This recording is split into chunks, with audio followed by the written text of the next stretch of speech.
All right. Nice. Action. Oh, and it's not for sale. Should probably throw that in. Yeah, correct.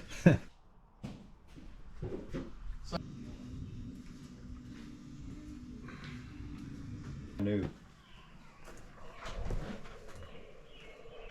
You're gonna keep your sunglasses on? It's kind of bright. Nice.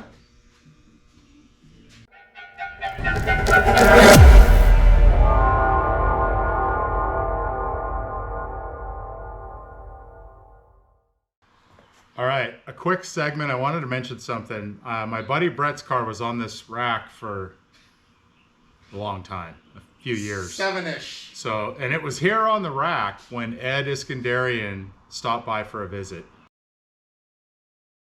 And it was pretty impressive. That guy got out of that car and he couldn't get under this rack and under that 55 fast enough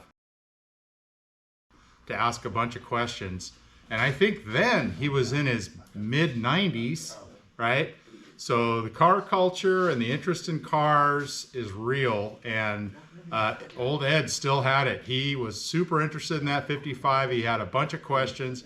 It was super cool to see the energy at that age, and all the interest in an old 55 Chevy, that random car that he just saw stopping by for a visit. Pretty cool. So welcome back to Devo V8 Motorsports. We are at the shop of Fred Davis. We're sitting in front of an old GTO, pretty fitting.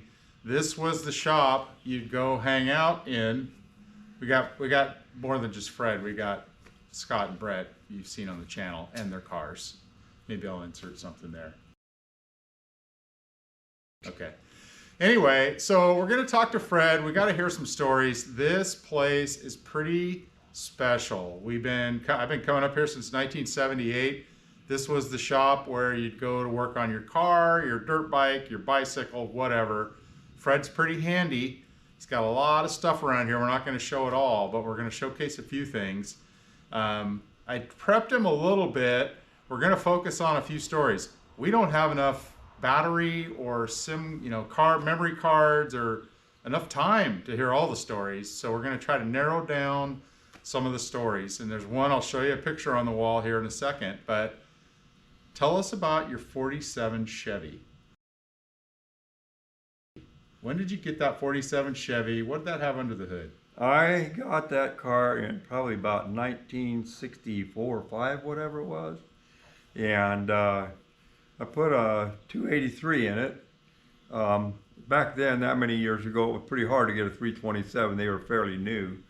So I took a 283 and bored it 60 over and put a nice Corvette cam in it with solid lifters and 4-speed, 456 gears in the back of it. And it was, for its days on the street, it was pretty wild. Dual force. Yeah. Yeah, and it had dual fords off of Dual quads. Corvette on it. It Yep. ran pretty strong.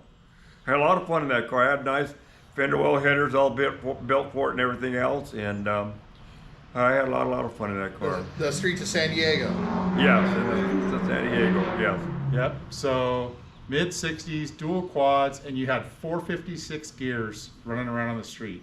Yes. That's awesome. And those cars are pretty heavy, so it probably hooked up pretty good. Well, you know, if you're running 456s with all the other stuff that I said, I mean, and it did hook up.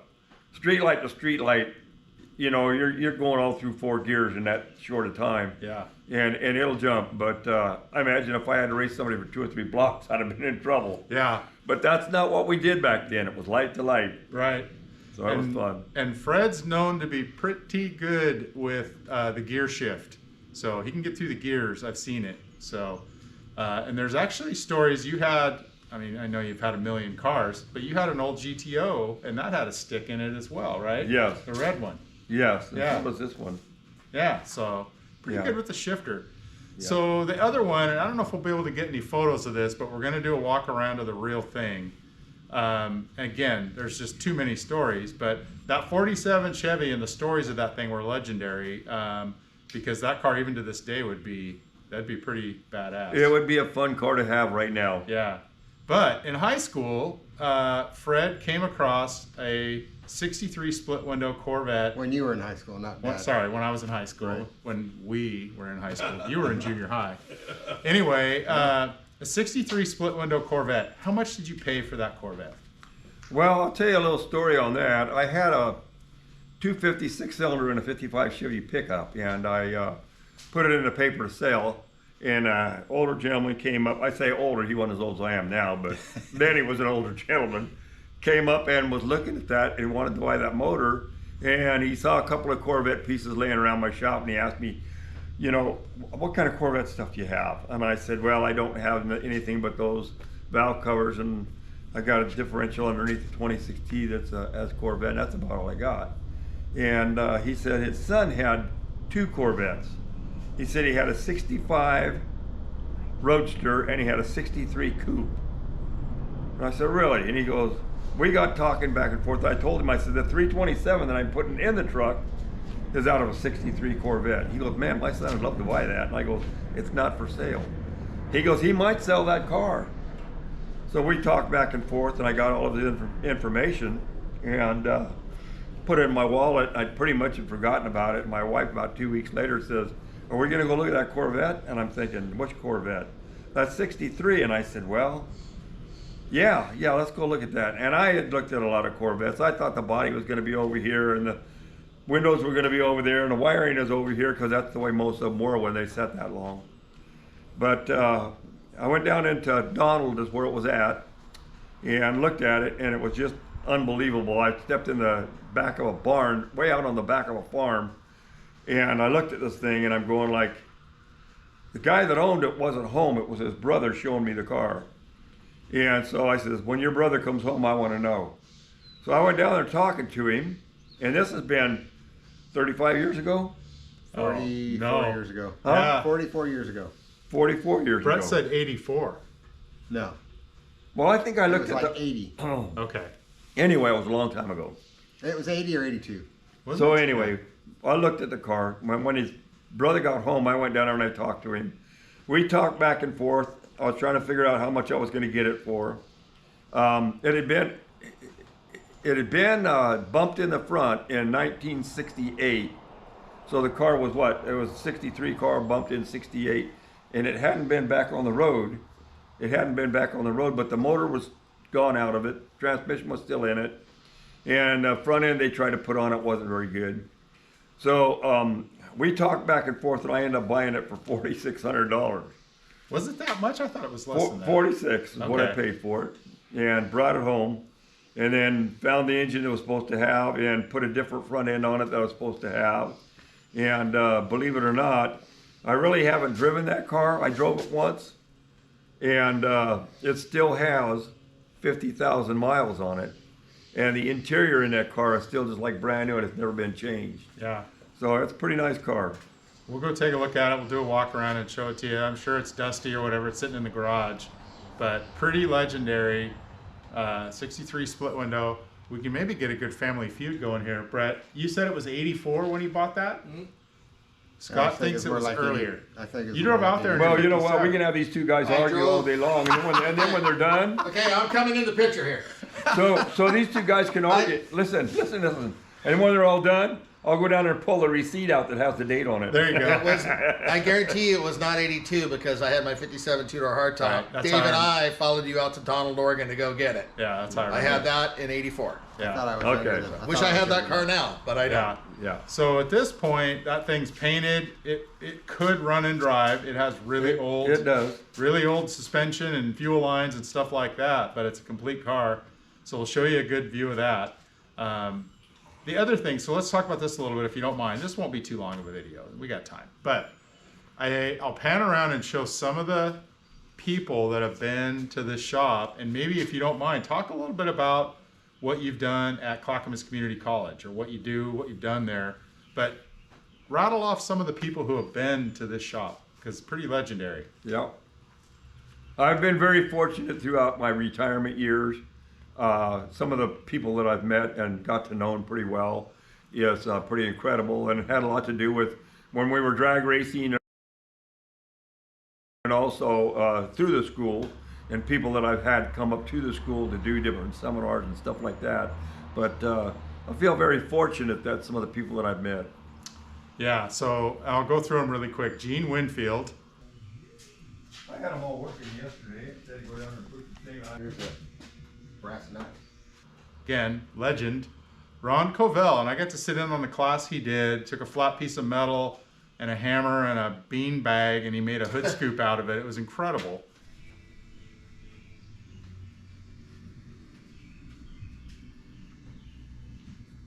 A guy by the name of Ed Iskandarian.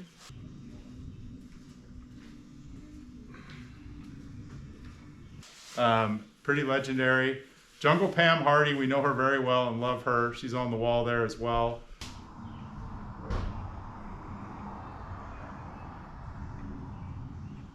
And I know he wasn't here, but Gary Raniero, you got a piece of his car signed. That's pretty cool. So I think that's it. Maybe there's a spot for Mitch Kim. Well, I'm hoping maybe I'll talk to Mitch. He might come up here and do this because I know Mitch pretty well. Yeah. So pretty cool.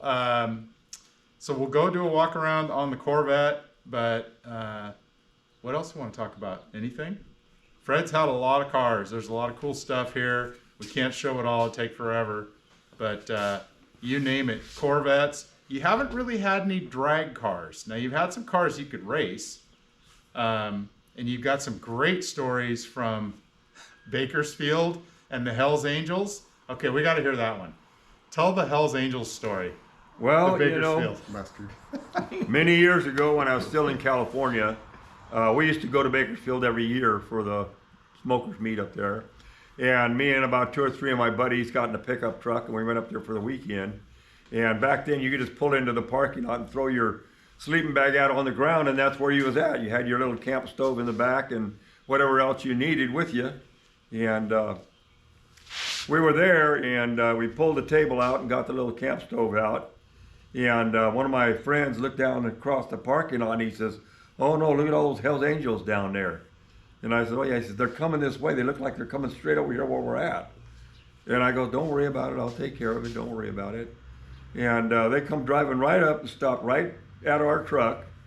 And I know this is going to sound like a commercial, but the guy asked me, he says, "Do you have any mustard?" It wasn't Grey Poupon, but it was mustard. I had mustard. Okay. So anyway, I handed him the bottle of mustard, and the first guy puts it on his hand like this, and then they were all going like this, so they could get some yellow smear on their hand because the ink that they were using for going in and out of their drag strip was yellow. Yeah. That's awesome. So we went down to the track, and me and my buddies, we got up into the grandstands, and we're sitting there, and pretty soon these Hells Angels start coming through, and of course they're holding their hands up like this. Didn't look anything like the thing, but are you going to hassle a Hells Angel? I'm not. Right. So they come. Not in 1968. Yeah, they come walking in, and everybody's looking and turning their heads, and as they walk past us, they go, "Hey, what's going on? You know? Hey, how you doing?" And so I told my buddies, I said, "Now see, just from that little thing that we just done, I said, if there is any trouble whatsoever, I said, those guys aren't going to hassle us, they're going to help us." Yeah. So I said, "We're clear." So that was kind of a fun thing. Yeah, nice. The art of networking in 1968 with the Hells Angels. Good job. Yeah. So I'll link it in the description. The only other video I think we've done over here is your yellow Nomad. Last time we were over here, you fired that thing up for the first time, fired right up. Yep. Good times and good banter. I had to cut a lot of banter out of that video, as I recall. You and Brett, Banter? the brothers. Yeah. So, all right. Well, thanks for taking the time, Fred. We're short and sweet on this one. We'll do the walk arounds. Watch to the end to see this beautiful split window. The Home Depot man. All right, we're going to do a quick video. Wall of Fame here, but check it out. You're the bomb, Grandpa. I think that, stands out. So I'll just walk by all this stuff. There's a bunch of photos, flyers, car show stuff. Lots of Tiki Warrior, Double B stuff. Pretty darn cool. All this stuff is special to Fred. He posted it all up. Look at that.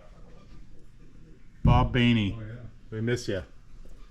Pretty darn cool. Look at it. Hey, Sherwin-Williams even recognized Fred. and he's certified. Pretty darn cool. I'll pull back a little bit and you can see it kind of goes on forever. Pretty hard to, So, well, you know. and that's just one wall. Trust me, there's a few others.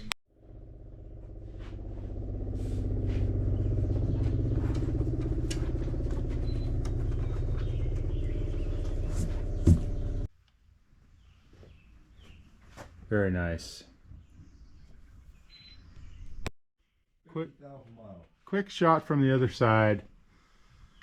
50,000 miles on this thing. It had some front end damage in 1968. That's all fixed. Yep. Oh, and it's not for sale. Should probably throw that in. Yeah, correct.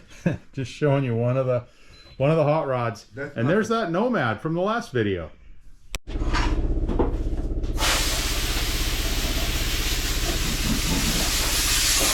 Hear me on all that kind of stuff. You should have wiped off the bumpers on.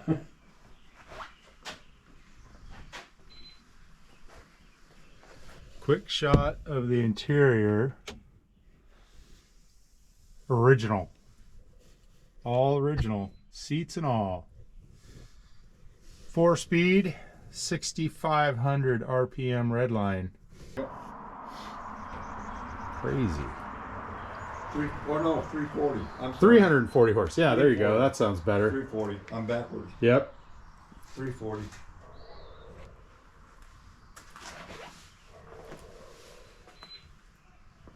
Legendary Stingray. Yep, it's a little dusty. Just needs a detail. Yep, it needs to be cleaned up. Brand new.